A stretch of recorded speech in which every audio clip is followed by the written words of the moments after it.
क्या मोदी जी डरते हैं इन सबसे? मनमोहन सिंह ने जो अपने 10 साल में काम किया, मोदी जी उसके 0% है। जो मनमोहन सिंह ने काम किया है इस फील्ड में, इस टॉपिक पर, मोदी जी इधर है। मतलब लिटरली डरते हैं मोदी जी। मेरा वापस वही क्वेश्चन है कि लद्दाख वाले टॉपिक पे क्यों कुछ नहीं बोला, उस टॉपिक पर क्यों चुप्पी साधे बैठे हुए हैं मोदी जी? मणिपुर वाले टॉपिक पर एक्शन क्यों नहीं लिया गया? इतना ही नहीं, जो रेसलर फेडरेशन में उनके जो हेड थे उस पे 2 रेसलर्स के, 2 स्पोर्ट्स पर्सन के रेप केस का आरोप लगा हुआ था, तो उनको इलेक्शन टिकट क्यों दी गई? अगर आप अच्छे काम की वाहवाही ले रहे हो तो जो आपका बुरा काम है उसमें आपको आंसर देना पड़ेगा। आपने बहुत सारे प्रॉमिस पूरे नहीं किए हैं, उन सबका आंसर आपको देना पड़ेगा। एक बंदे को चाय बेचते किसी ने नहीं देखा, मगर हर भक्त को यकीन है चाय बेची थी, और देश बेचते हुए सारा देश देख रहा है, मगर इनको यकीन नहीं हो रहा देश बेच दिया।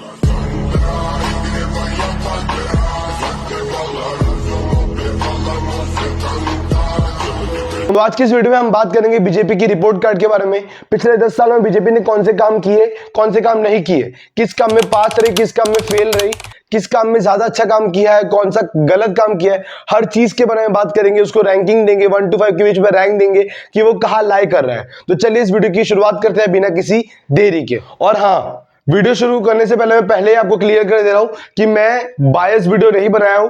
जो फैक्ट्स थे सारे फैक्ट्स के बेसिस पे वीडियो बनाई है। अगर थोड़ा भी शक होगा तो आप गूगल कर सकते हो उस फैक्ट्स को, ठीक है? तो ऐसा नहीं कि मैं बीजेपी की तारीफ ही करूंगा या फिर उसकी बुराई करूंगा, जो सच है वही आपको प्रेजेंट करूंगा। तो जैसे कि आप सबको पता है कि हर चीज के 2 पहलू होते हैं, एक होता है पॉजिटिव, दूसरा होता है नेगेटिव, या फिर हम बोल सकते हैं प्रॉस और कॉन्स। हम लोग भी इधर यही बात करने वाले बीजेपी के अच्छे काम और बुरे कामों के बारे में। तो पहले अच्छे कामों से शुरुआत करते हैं कि उन्होंने क्या अच्छे काम किए, उसके बाद हम बुरे कामों के बारे में बात करेंगे। हम अच्छे कामों के बारे में बात करेंगे तो बीजेपी को इंफ्रास्ट्रक्चर में कोई पीछे नहीं कर सकता है।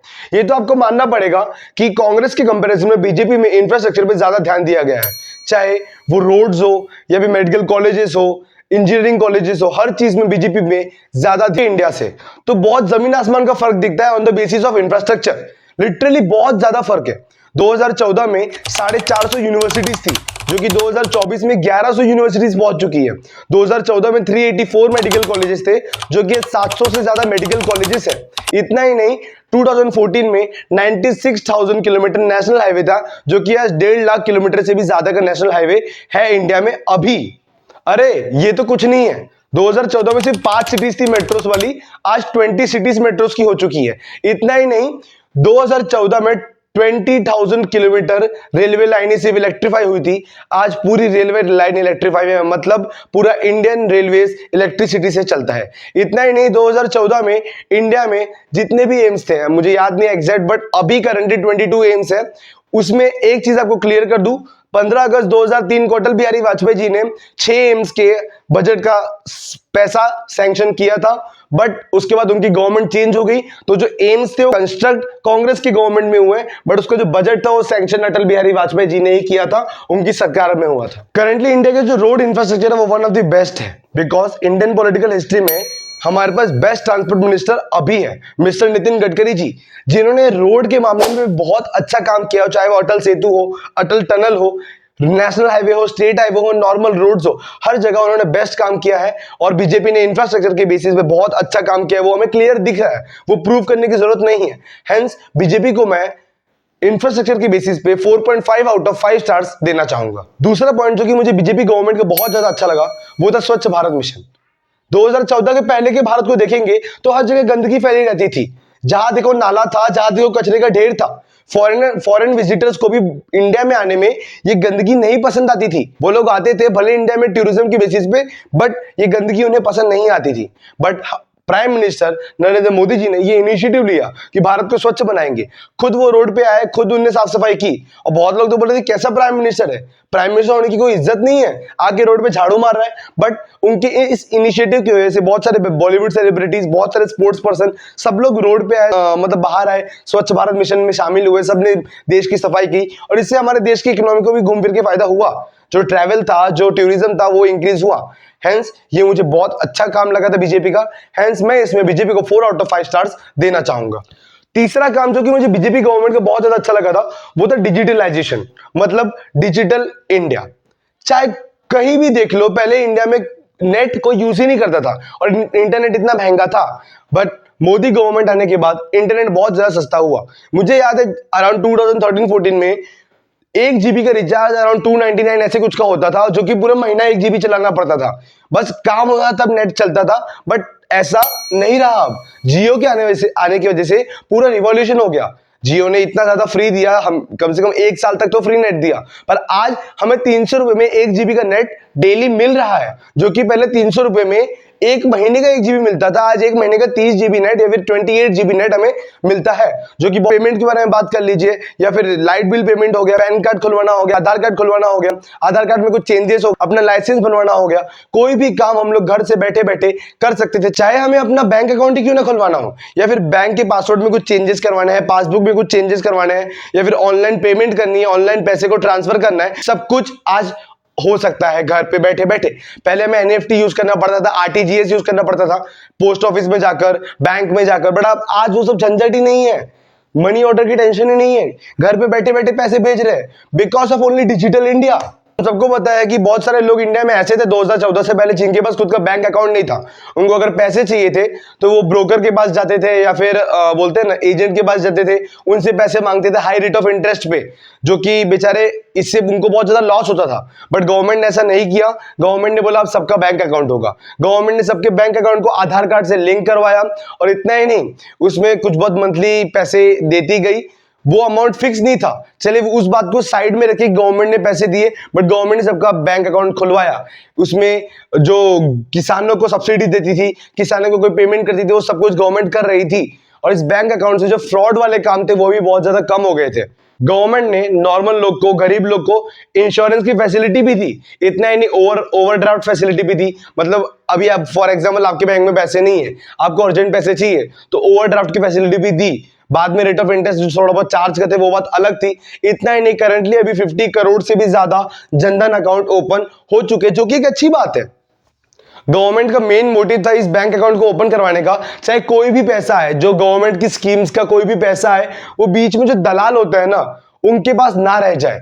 बिकॉज बहुत सारे बीच में मिडिल एजेंट्स थे जो कि पैसे खा जाते थे। फॉर एग्जांपल 100 रुपए आए, उसमें से किसानों के पास 50 रुपए ही जाते थे, 50 रुपए कोई और बीच के जो मिडिल पर्सन होते खा जाते थे। बट अब ऐसा नहीं होगा। बट अब डायरेक्टली गवर्नमेंट तुम्हारे बैंक अकाउंट में 100 रुपए ट्रांसफर करेगी। इसलिए गवर्नमेंट का मेन मोटिव ये था कि जो बीच की धांधली हो रही थी ना, उसे बंद किया जाए। इसी डिजिटल इंडिया के तहत एक और चीज आती है, वो है यूपीआई। आज हर इंसान यूपीआई का यूज करता है। इतना ही नहीं, ये जो यूपीआई इंडिया ने बनाया है, ये दूसरे देशों में बेचा जा रहा है, अरब कंट्रीज में ये बेचा जा रहा है यूपीआई। ये इंडिया की सक्सेस है, ये प्राउड मोमेंट है हमारे लिए कि हमारे देश का बनाया हुआ यूपीआई आज दूसरे देशों में बेचा जा रहा है। पूरा इंडिया इसको यूज कर रहा है, चाहे ऑनलाइन पेमेंट के लिए, कोई भी छोटे से छोटे काम के लिए यूपीआई का यूज हो रहा है। बट कभी कभार इसमें फ्रॉड भी होता है, जिसकी वजह से लोगों को बहुत ज्यादा लॉस होता है। बहुत लोग तो भाई पूरे, इसीलिए इस डिजिटल इंडिया वाले पॉइंट पे मैं बीजेपी गवर्नमेंट को 3.5 आउट ऑफ 5 स्टार्स देना चाहूंगा।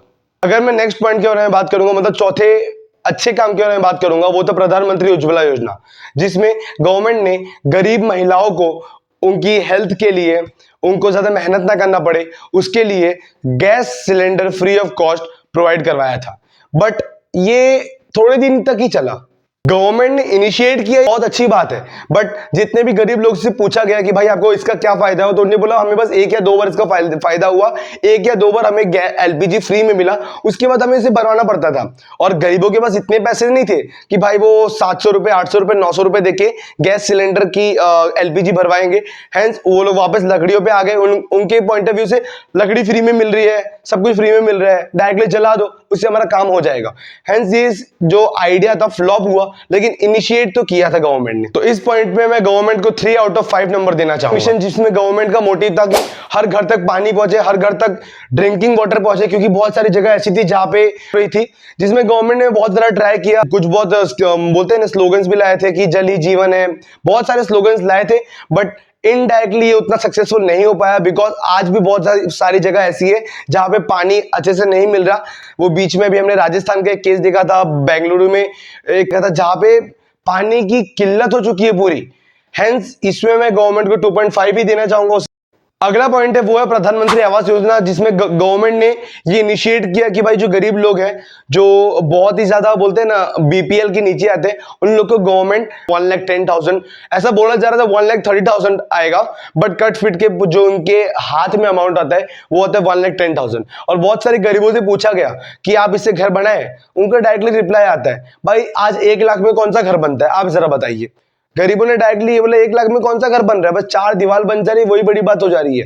बट गवर्नमेंट ने इनिशिएट किया। अब गवर्नमेंट इतनी बोलते हैं कि वेली ना है, या फिर सबको पैसे नहीं दे सकती डायरेक्टली फ्री में, भाई ले जाओ पैसे ले जाओ, इस इकोनॉमी की बैंड बच जाएगी, इसलिए इनिशिएट किया। बहुत अच्छी बात है, 1 लाख रुपए, 1,10,000 रुपए सबको दिए, वो बहुत अच्छी बात थी। एटलीस्ट जिसके पास कुछ नहीं है वो 4 दीवार खड़ी तो कर सकता है, सर के ऊपर छत तो हो सकती है। ये पॉइंट मुझे गवर्नमेंट का बहुत अच्छा लगा, जिसकी वजह से मैं गवर्नमेंट को इसमें 3.5 आउट ऑफ 5 स्टार देना चाहूंगा। अगले पॉइंट के बारे में बात करें वो है प्रधानमंत्री गरीब कल्याण अन्न योजना, जिसको कांग्रेस के टाइम पे पीडीएस पब्लिक डिस्ट्रीब्यूशन सिस्टम के नाम से जाना जाता था। ये बहुत ज्यादा हेल्पफुल हुआ था कोरोना के टाइम पे, जहां पे लोग कुछ नहीं कमा रहे थे, उनकी इनकम का सोर्स कुछ नहीं था। उस टाइम गवर्नमेंट ने बहुत लोगों को फ्री ऑफ कॉस्ट अन्न प्रोवाइड किया, राशन प्रोवाइड किया, जो कि गरीबों के दिमाग में तो भाई बैठ गया। ऑब्वियसली बात है, बीजेपी का ये मेजर वोट शेयर हो गया। क्यों? उनके दिमाग में ये बैठ गया कि भाई जब हमारे पास कुछ नहीं था, हमारे पास पैसे नहीं थे, हमारे पास कमाने का जरिया नहीं था, उस टाइम बीजेपी ने हमें फ्री का अनाज प्रोवाइड किया है। उनके दिमाग में ये बैठ गया। और इतना ही नहीं, बीजेपी ने भी एक बहुत अच्छा गेम स्ट्रेटेजी लगाई। भाई जब अन्न दे रहे हैं, जब बोरी दे रहे हैं, कुछ भी दे रहे हैं, उसमें मोदी जी का बड़ा सा पोस्टर ऐसे, मतलब लिटरली यार आप अन्न प्रोवाइड करें, बट उसमें अपनी पब्लिसिटी क्यों करवा रहे हो? मेरा मानना है कि अगर आप किसी की हेल्प कर रहे हो तो उसमें पब्लिसिटी करवाने की कोई जरूरत नहीं है। आप एक गवर्नमेंट हो, आपको जनता ने लाया है, तो आपका फर्ज है करना। वो कोई एहसान नहीं कर रहे आप, लेकिन फिर भी जो सबका पॉइंट ऑफ व्यू है, बट उस टाइम बीजेपी ने अच्छा काम किया, सबको प्रोवाइड करवाया। बट अभी मोदी जी ने खुद बोला है कि रिसेंट इंटरव्यू में कि 80 करोड़ लोगों को बीजेपी ने अन्न प्रोवाइड किया। तो इससे एक और क्वेश्चन अराइज होता है कि 80 करोड़ लोगों को अगर अन्न देना पड़ रहा है, राशन देना पड़ रहा है, तो इकोनॉमिक स्टेबिलिटी कहाँ है? लोग इकोनॉमिकली मतलब बोलते हैं ना कि लोग इकोनॉमिकली केपेबल ही नहीं है खुद खरीदने के। बट वो बात अलग हुई, वो बात मैं मानता हूं कि बहुत लोग बोल रहे हैं कि भाई ये कि इकोनॉमिकल स्टेबिलिटी तो है ही नहीं, बट वो पॉइंट ही अलग है। मैं इधर बात करूं कि बीजेपी ने हेल्प की, गरीबों को राशन प्रोवाइड किया, कोई बंदा मरा नहीं भूख से, ये मेजर पॉइंट था। स्टारवेशन से कोई मरा नहीं। हेंस यहां पे मैं बीजेपी को 4 आउट ऑफ 5 स्टार्स देना चाहूंगा। सबसे मेजर पॉइंट है वो है उनके बोल्ड स्टेप्स। ट्रिपल तलाक हो, चाहे वो आर्टिकल 370 हो, या फिर न्यू एजुकेशन पॉलिसी हो, या फिर फॉरेन पॉलिसी हो, कोई भी हो, या फिर CAA क्यों ना हो, CAA, हर जगह बीजेपी ने बहुत ज्यादा बोल्ड स्टेप्स लिए हैं। बहुत बार ये बोल्ड स्टेप्स उनको फायदेमंद भी हुए, बहुत बार ये उनको नुकसान भी दी, जैसे MSP वाला पॉइंट आया था, ठीक है। बट मेरे एक पॉइंट ऑफ व्यू से मुझे लगता है कि जो कुछ बहुत स्टेप्स थे वो अच्छे थे, जिसमें ओपोजिशन फालतू में बोलते हैं ना स्ट्राइक पे बैठ गए, धरने में बैठ गए, उसका कोई मतलब नहीं था। MSP वाला गलत था मेरे पॉइंट ऑफ व्यू से, आपका पता नहीं, बट मेरे पॉइंट ऑफ व्यू से किसान के MSP वाला गलत था, जिसमें जो ओपोजिशन थी वो राइट थी, बट आर्टिकल 370 वो राइट था। क्या गलत था? वो क्यों आई, अगेंस्ट में क्यों आई? ये थोड़ा बहुत मुझे गलत लगता है। बट बीजेपी की जो बोल्ड डिसीजन का फैसला है, जो बीजेपी बोल्ड डिसीजन लेती है, ये बहुत अच्छा पॉइंट लगा मुझे बीजेपी का, इसलिए मैं इसमें बीजेपी को 3.5 आउट ऑफ 5 रैंक देना चाहूंगा। और लास्ट पॉइंट जो कि मैं बीजेपी के अच्छे कामों में ऐड करना चाहूंगा वो है इलेक्ट्रिफिकेशन। 2014 से पहले 18,452 विलेजेस में इलेक्ट्रिसिटी कनेक्शन ही नहीं था, बिजली ही नहीं थी। बट अब 5,97,464 विलेजेस में इलेक्ट्रिकल कनेक्शन है, वहां पे बिजली है। भले 24 घंटे नहीं है, मानता हूं, ठीक है कि भाई 24 के 24 घंटे बिजली नहीं है, पावर कट ऑफ अभी भी होते हैं, कुछ तो हो। अगर आपके पास थोड़ी भी बिजली ना हो, 6 घंटे भी बिजली हो, तो कौन सी खराब बात है? सबसे कम बता रहा हूं, जहां पे नहीं आती है वहां पे भी 10 से 12 घंटे बिजली आ रही है, जो कि अच्छी बात है। और इस पॉइंट में बीजेपी को 4 आउट ऑफ 5 स्टार देना चाहूंगा। देखो भाई, सिंपल सी बात है, बीजेपी ने जो काम अच्छे किए मैं उसको रिप्रेजेंट किया, मैंने उसको बताया। अब जो काम गलत हुए वो भी मैं आपके सामने रखूंगा। मैं कोई ध्रुव राठी नहीं हूं कि सिर्फ वन साइडेड स्टोरी बताऊंगा, ठीक है। जो सच है वही बताऊंगा, जो गलत किया वो गलत, जो सही था वो सही। मैं सिर्फ गलत नहीं बताने वाला हूं, किसी के अगेंस्ट हेट नहीं है मेरा। और हाँ भाई, ध्रुव राठी से मुझे एक बात याद आई है कि ध्रुव राठी ने एक रील में बताया था कि भाई इंडिया में इतनी ज्यादा पॉपुलेशन है, जिसकी वजह से इंडियन रेलवे का हालत बहुत ज्यादा खराब है। इसकी वजह से उस चीज को छुपाने के लिए, उस चीज को ढकने के लिए वंदे भारत एक्सप्रेस को लाया गया था। मैं literally, dear Dhruv Rathee, India की जो ये चीजें मतलब रेलवे बहुत ज्यादा खराब है, बट वंदे भारत आया तो उससे खराबी क्या हुई? एक टाइम पे तो 0 वंदे भारत या 51 वंदे भारत है ना। आपने वीडियो में बोला कि इंडिया में से 51 वंदे भारत, इतनी ज्यादा पॉपुलेशन है, तो क्या फायदा हुआ? सिर्फ अपने बुरे काम को ढकने के लिए आपने वंदे भारत को ले आया, बट 51 वंदे भारत हुई तो किसी न किसी को फायदा तो मिल रहा है। एक टाइम पे तो 0 थी, 1 हुई, 2 हुई, 21 हुई, 51 हुई, 101 भी होगी, तो अच्छी बात है ना। इससे वो जो लोग मर रहे हैं, कट रहे हैं ट्रैवल में, उनको तो राहत मिली थोड़े बहुत लोगों को। अब बीजेपी के खराब कामों के बारे में बात करेंगे। वो सबसे पहला काम है कि बीजेपी हिंदू मुस्लिम करती है, और ये मेरा पॉइंट ऑफ व्यू भी है कि बीजेपी हिंदू मुस्लिम कर रही है। मानता हूं कि भाई मैं भी हिंदू हूं, मैं भी हिंदू को सपोर्ट करूंगा, बट इसका मतलब ये नहीं है कि आप मुस्लिम को पूरा हेट प्रोवाइड करें। ये बहुत गलत बात होती है। मोदी जी ने अपने बहुत सारे स्पीचेस में बोला है हिंदू मुस्लिम हेट प्रोवाइड करवाई है, ये मुझे गलत लगता है। तुम्हारा मंगलसूत्र छीन लेंगे, तुम्हारे साथ ये हो जाएगा, वो हो जाएगा, ये मुझे कभी कभी मीनिंगलेस बात लगती है। बीजेपी के बहुत सारे वरिष्ठ नेता है, बहुत सारे एक्सपीरियंस्ड पॉलिटिशियंस हैं जिनके मुंह से मुझे ये बात सुनने में आती है। ठीक है, मानते हैं भाई आपका धर्म है, आप उसे रिप्रेजेंट कर रहे हो, बट इसका मतलब ये नहीं कि आप दूसरे धर्म को हेट प्रोवाइड करो।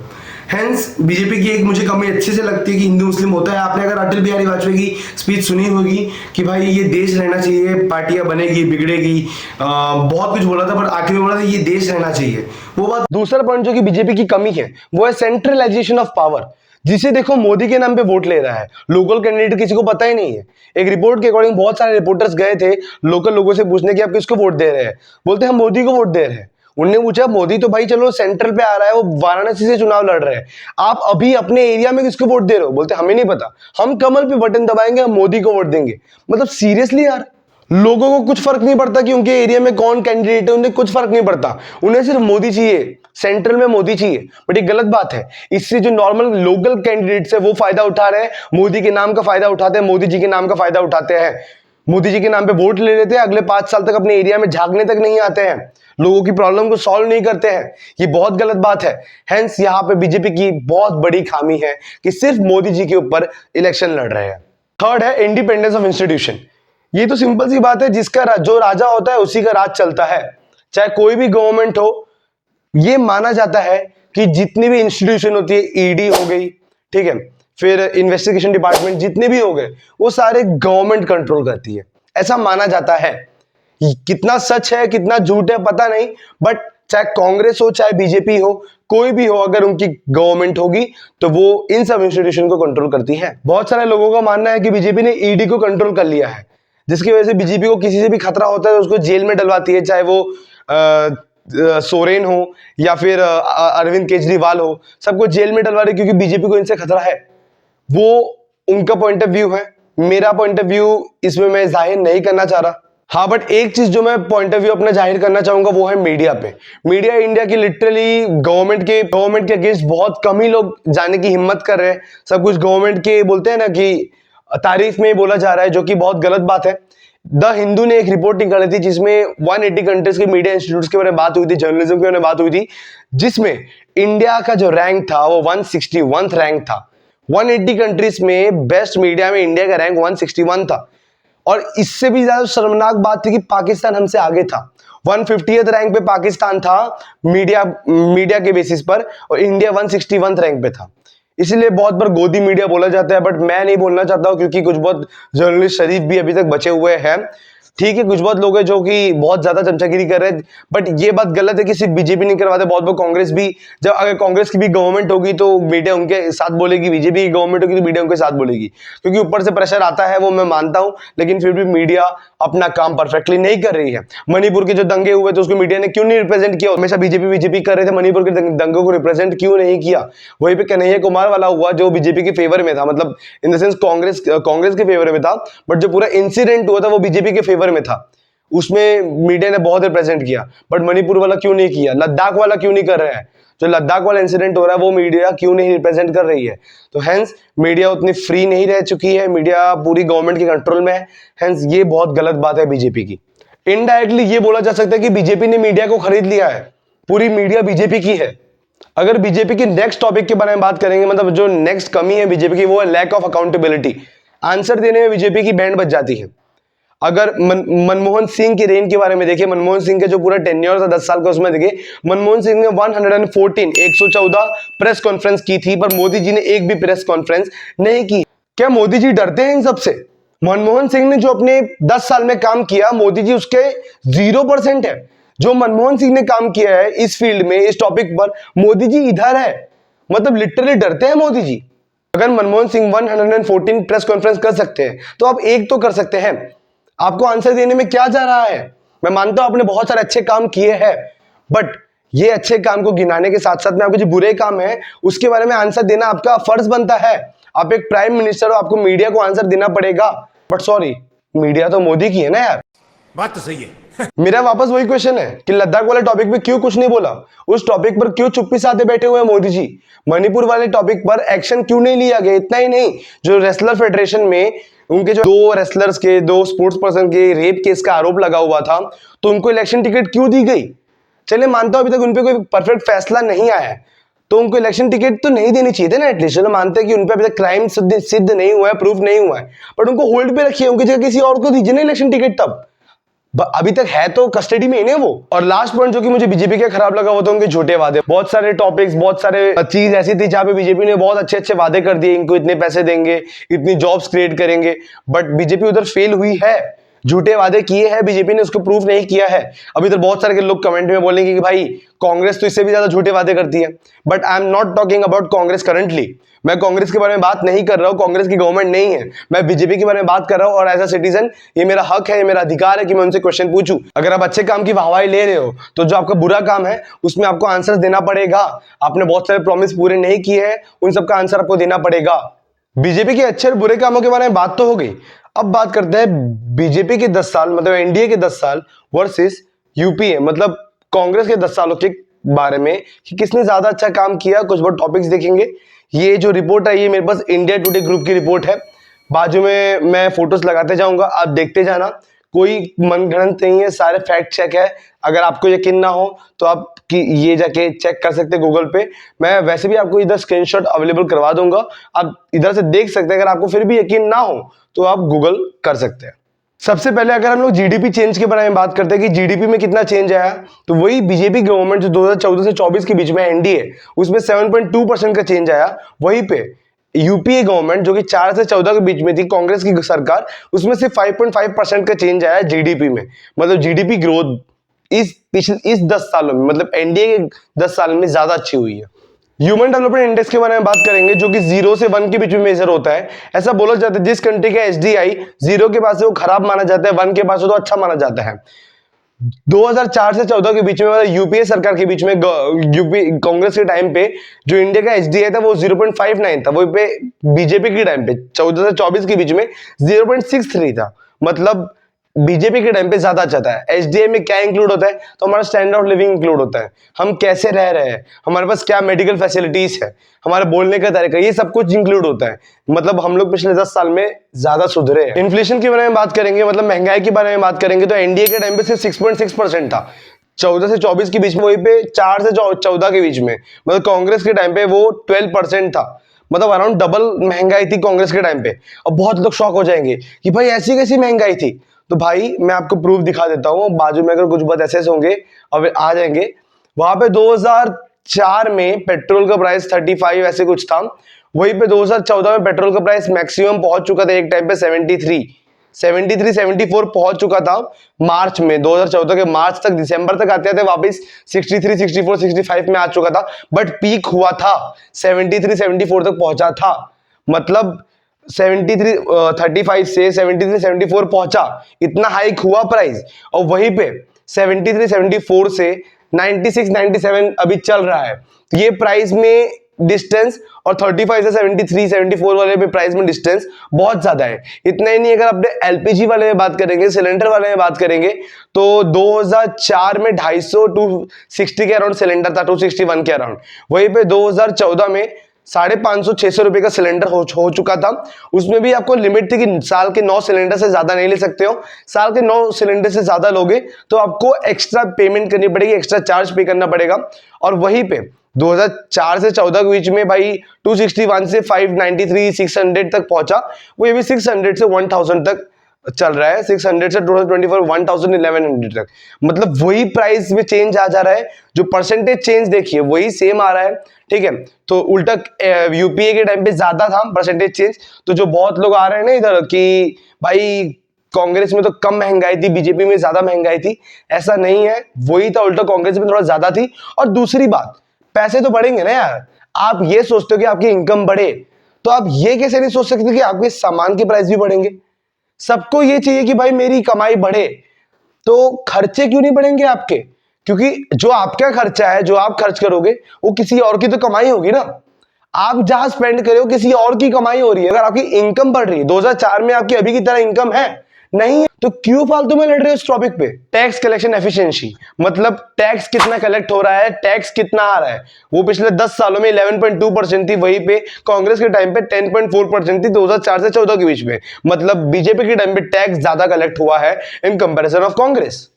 अगला पॉइंट है fuelling the economy. Fuelling the economy का मतलब क्या होता है कि आपने जितनी कमाई की है उस पैसे को वापस अब देश में इन्वेस्ट कर रहे हो, उससे एक्स्ट्रा कमाई कर रहे हो और कमाई कर रहे हो। इसमें कांग्रेस बीजेपी से आगे थी।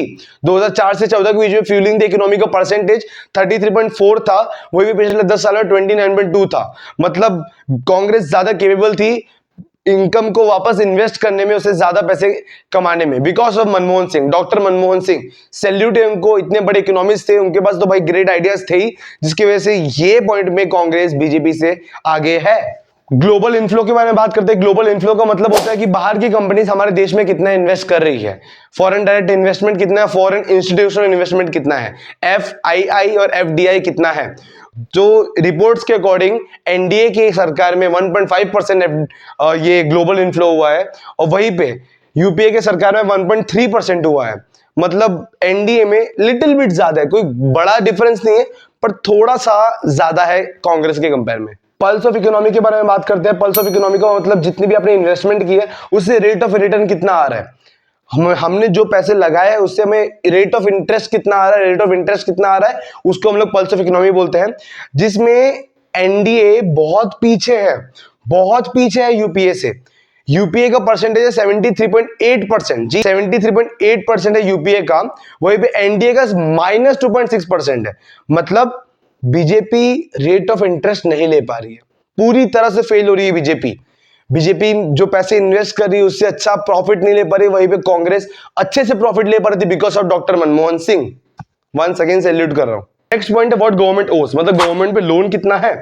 तो बीजेपी के ऊपर लोन है 50.29%, वहीं पे कांग्रेस के ऊपर लोन था अराउंड 38.13%, ऐसे कुछ परसेंट था, आप बाजू में देख सकते हो, मेरे को परफेक्टली याद नहीं आ रहा है, 38.13 या 38.93 के अराउंड कुछ था, मुझे परफेक्टली याद नहीं आ रहा है, बट आपको बाजू में इमेज में दिख जाएगा, ठीक है। इससे ये बात प्रूफ है कि बीजेपी के टाइम पे इंडिया पे ज्यादा लोन है। तो अच्छी बात है खराब बात है, क्लियरली अच्छी बात है। अब अमेरिका के, जापान के जो लोन के परसेंटेज है वो जाके देख सकते हैं। जापान का तो 200 से भी ज्यादा है, क्योंकि जो डेवलप्ड कंट्रीज होती है वो मेनली बोरो मनी ही करती है, मनी को बोरो करके अपने इंफ्रास्ट्रक्चर डेवलप करती है। जापान का तो 200 से ज्यादा है, और ज्यादा का जो डेवलप्ड कंट्रीज होती है उनका 100 से ऊपर ही जाता है ये परसेंटेज। तो बीजेपी का भी इतना खराब नहीं है। कांग्रेस ने सिर्फ 38% का अराउंड बोरो किया था, बीजेपी ने 50% का अराउंड किया है। तो यहाँ पे बीजेपी हाई है, मतलब अमाउंट ज्यादा है बीजेपी का, अच्छी बात है। नेक्स्ट टॉपिक है मेन, जो कि अनएम्प्लॉयमेंट, बेरोजगारी, जो कि एनडीए के टाइम पे 7.3% थी और यूपीए के टाइम पे, कांग्रेस के टाइम पे 8.1% थी। लोग आएंगे बोलेंगे भाई तू क्या बोल रहा है, कांग्रेस के टाइम पे बेरोजगारी कम थी अभी ज्यादा है। नहीं भाई, रिपोर्ट्स जाओ, सब कुछ चेक करो, कांग्रेस के टाइम पे ज्यादा थी अभी कम है। हाँ ये बात है, अभी पॉपुलेशन ज्यादा बढ़ चुकी है तो हमें लगता है कि ज्यादा इस टाइम पे, ऐसा नहीं है। बेरोजगारी तब भी थी, अब भी है। इतने बड़े देश में बेरोजगारी होना कोई बड़ी बात नहीं है, जायज बात है, होती है। पर सिंपल सी बात है, दो ही लोग ज्यादा बेरोजगार होते हैं, जो गवर्नमेंट जॉब की तैयारी करते हैं, जिनके पास स्किल्स नहीं होती है। यही दो ही लोग बेरोजगार होते हैं। गवर्नमेंट जॉब वाले 100 में से 2 निकलते हैं, बाकी के 98 लोग को कुछ ना कुछ और काम करना पड़ता है। बहुत लोग तो बैठे रहते हैं, बट बेरोजगारी पहले ज्यादा थी। अगर हेल्थ के सेक्टर में बात करेंगे कि भाई हेल्थ में किसका ज्यादा इंपॉर्टेंस था, इंप्रूवमेंट था, तो अगर जीडीपी के परसेंटेज से बात करें तो बीजेपी ने 0.49% का डेवलप, मतलब ग्रोथ लाया है, वहीं पे कांग्रेस में सिर्फ 0.28% की ग्रोथ थी। मैं हेल्थ के बारे में बात करूं, टोटल जीडीपी के परसेंटेज से बीजेपी में 0.49 है, तो वही कांग्रेस में 0.28 है। मतलब बीजेपी इधर भी आ गया, तो देखो भाई, इधर मैंने सारी चीज क्लियर कर दी कि बीजेपी ने खराब काम क्या किए हैं, अच्छे काम क्या किए हैं, कि एक बार दिया, दो बार दिया, हो गया काम खत्म, पानी वाला बताया, तो चीज थी, देख लिया, अपने पॉइंट ऑफ व्यू से मैंने पूरा आपके सामने रखा है। जो गलत काम था मैंने उसको क्लियर रिप्रेजेंट किया है, कुछ छुपाया नहीं है, जो अच्छा काम था उसको भी क्लियर रिप्रेजेंट किया है। अब मेरी इतनी रिक्वेस्ट है, ये वीडियो 4 जून के बाद आएगी, 4 जून से पहले आएगी ये मुझे नहीं पता है, पर अगर बीजेपी गवर्नमेंट आ रही है वापस, तो प्लीज मेरी रिक्वेस्ट है, मुझे ये फर्क नहीं पड़ रहा है चाहे बीजेपी आए चाहे कांग्रेस आए, बट देश रहना चाहिए, देश अच्छे से डेवलप हो। देश में गलती होगी, डिसीजन में गलती होगी, हम लोग जरूर आवाज उठाने वाले हैं। चाहे कोई भी गवर्नमेंट हो, अच्छा काम होगा तो तारीफ करेंगे, बुरा काम होगा तो आलोचना भी करेंगे। इसी के साथ ये वीडियो इधर ही समाप्त करते हैं। अगर आपको वीडियो अच्छी लगी तो लाइक कमेंट शेयर जरूर कर देना। इस वीडियो को जितना हो सके उतना शेयर करें और मेरे चैनल फ्यूचर के जर्नलिस्ट को सब्सक्राइब करके बेल आइकन को जरूर प्रेस कर देना। प्लीज एक सब्सक्राइब कर दीजिए। तो बस इतना ही आज के वीडियो में, मिलते हैं अगली बार कोई अच्छे टॉपिक के साथ। तब तक के लिए शुक्रिया, धन्यवाद, जय हिंद।